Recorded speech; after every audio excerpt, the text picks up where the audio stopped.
Film ini akan berkisah tentang seorang remaja bernama Matias yang menemukan sebuah laptop di tong sampah. Pada adegan scene awal ini, kita bisa melihat Matias sedang mencoba memasukkan password laptopnya, dan sekali lagi saya ingatkan, film ini akan terus seperti ini layarnya selama sekitar 60 menit sepanjang durasi filmnya. Jadi seolah-olah cerita ini adalah rekaman nyata yang direkam pada layar komputer. Setelah memasukkan passwordnya berkali-kali, akhirnya Matias pun berhasil masuk. Kemudian Matias melakukan video call kepada kekasihnya bernama Amaya, dan Amaya ini adalah seorang tunarungu, dan ceritanya Matias sedang mengembangkan sebuah software buatannya yang bisa mengubah suara menjadi kata-kata atau voice to text. Singkat cerita, Matias pun melakukan video call kepada teman-teman satu gengnya. Ada Nari, Serena, Damon, Aji. Sebenarnya EJ sih, cuman karena lidah saya belibet panggil Aji saja ya.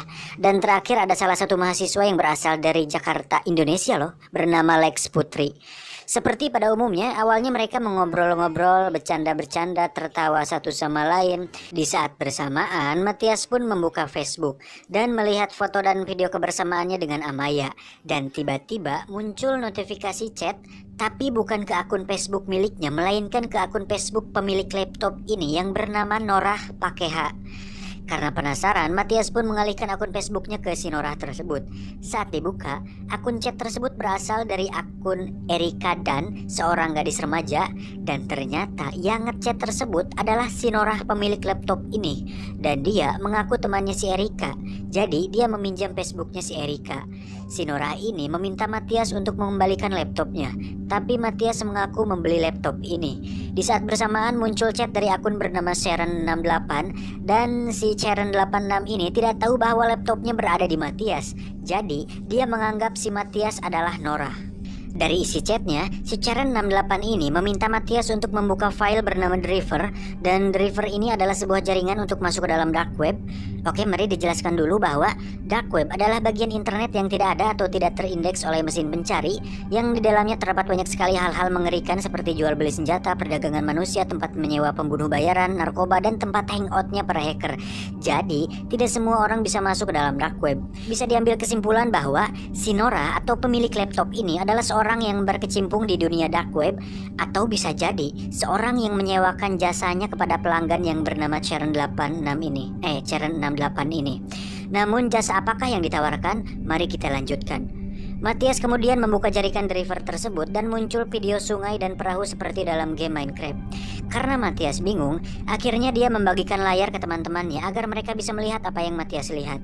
Damon yang sedikit ahli dalam bidang komputer pun akhirnya menjelaskan bahwa itu adalah sebuah darknet atau dark web. This is darknet. Yeah. Saat sudah masuk ke dalam The River tersebut, Matias dan Sharon pun melakukan percakapan di sana yang intinya si Sharon ini menawarkan sejumlah uang kepada Matias yang dianggap adalah si Norah untuk mengebor dan melubangi kepala seorang wanita. Wah, anjir, nggak beres. Dan bodohnya, si Matias ini mengiyakan atau setuju dengan tawaran tersebut, dan uangnya langsung ditransfer ke akun Bitcoin di laptop tersebut. Teman-temannya juga hanya bisa pelangak-pelongo tidak jelas, dan dari sinilah malapetaka dimulai. Setelah tawar-menawar itu selesai, teman-temannya meminta Matias untuk membuka folder lain di laptop tersebut.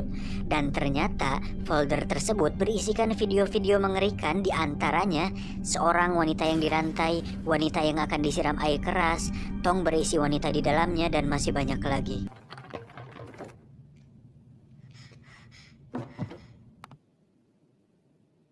Dan terakhir, ada CCTV yang memperlihatkan seseorang masuk ke dalam kamar seorang wanita yang sedang tertidur, dan orang tersebut sengaja tersenyum ke arah kamera.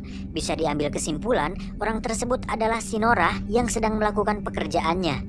Dan saya pribadi pun masih dibuat bingung pekerjaan apa itu, tapi intinya tujuan dia memperlihatkan wajahnya adalah untuk menunjukkan atau bukti kepada orang yang menyewanya bahwa dia sudah melakukan pekerjaannya. Sampai sini muncul dua pertanyaan. Siapa si Norah? Dua, siapa orang yang menyewa Norah? Supaya tambah bingung, kita lanjut dulu.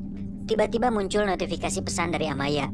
Saat dia buka dan mengaktifkan video call, tidak ada dia di sana, tapi justru teman satu kos-kosannya bernama Kelly yang baru datang dari luar.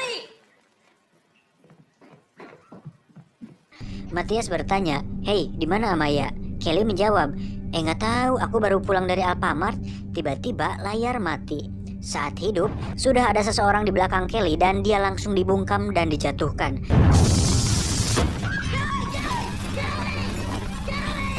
Ternyata itu adalah Norah pemilik laptop ini. Dia pun meminta laptopnya dikembalikan. Dia mengancam jika Matthias menelpon polisi atau memberitahukan hal ini kepada siapapun, Amaya akan mati. Oke, sampai sini sebenarnya saya agak risih dengan logika alur ceritanya, di mana si Norah kok bisa tiba-tiba muncul di sana. Oke lah, mungkin dia seorang hacker terus melacak alamat Amaya, tapi rasanya mustahil juga lah kalau bisa cepat itu datang dalam beberapa menit. Terus kalau memang si Norah itu seorang hacker, kenapa dia tidak langsung melacak lokasi laptopnya saja biar bisa langsung dicokot, ya enggak? Terus ini ada glitchnya itu teh kenapa gitu. Tapi ya udahlah, mungkin nanti akan terungkap. Kita sabar saja dulu, lanjut. Setelah itu Matthias kembali ke teman-temannya. Saat mereka bertanya tentang apa yang sedang terjadi, Matthias dengan terpaksa mengatakan bahwa dia sedang mencoba ngeprank mereka dan tadi semua hanya sebuah permainan belaka. Di saat yang sama, si Lex Putri yang orang Indonesia itu pamit duluan karena mamahnya telepon. Matthias pun kembali ke akun Facebook Erika, dan terkejutnya Matthias saat melihat sebuah artikel yang mengatakan bahwa Erika sudah dinyatakan menghilang selama 1 pekan dan sedang dalam pencarian oleh kepolisian. Anjir, berarti si kampret Norah udah nyulik si Erika kalau gitu mah. Makanya Facebooknya si Erika ada di dia. Dan bisa diambil kesimpulan bahwa video tadi Norah masuk ke kamar wanita itu dia lagi nyulik si Erika. Ketahuan loh. Tidak lama si Norah melakukan video call kepada Matthias.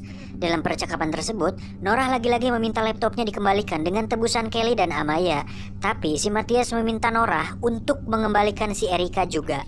Norah mengatakan dia bekerja dengan sebuah kelompok terselubung bernama The Circle, dan para pelanggan The Circle tidak akan senang dan tidak akan membiarkan Erika lolos begitu saja. Juga, orang-orang The Circle tersebut memiliki akses ke setiap jaringan kamera dan alat komunikasi sehingga mampu memantau dan melihat gerak-gerik setiap orang. Si Norah pun akhirnya menunjukkan wajahnya dan dengan panik dia mengatakan jika uang yang ditransfer tadi dan laptopnya tidak segera dikembalikan, dirinya, Matthias, dan semua orang terdekatnya akan mati oleh orang-orang The Circle tersebut. Oke, sampai sini. Jadi tadi kan di awal pelanggan si Norah ini meminta untuk mengebor kepala seseorang dan uangnya sudah ditransfer. Nah, karena si Matthias Beleguk ini mengiyakan, akhirnya uang tersebut terlanjur masuk, tapi hasilnya tidak ada. Anggapan The Circle pasti si Norah mempermainkannya karena orang-orang tersebut mampu meretas akses apapun di dunia. Akhirnya membuat si Norah, si Matthias, dan orang-orang terdekat mereka sedang dalam bahaya, termasuk teman-teman gengnya si Matthias. Makanya si Norah ini panik. Lanjut. Dan ternyata apa yang ditakutkan terjadi. Saat Matthias kembali ke geng, tiba-tiba muncul berbagai akun tidak diketahui masuk dan bergabung. You know what? Send the link. Sorry, that's really nice. Come on. Hey, listen, do not click the link. Do not click the link. Di sana muncul sebuah link. Saat dibuka, ternyata itu adalah sebuah video yang memperlihatkan bagaimana orang-orang The Circle mampu meretas dan mengetahui alamat si Lex Putri. Anyway, Same here. That's just. This is so what cool. does this have to do with it? Where is she? Terakhir, ada sebuah video amatir yang merekam seorang wanita yang berdiri di atas gedung. Tiba-tiba, ada seseorang yang mendorongnya dari belakang. Si wanita itu pun terjatuh.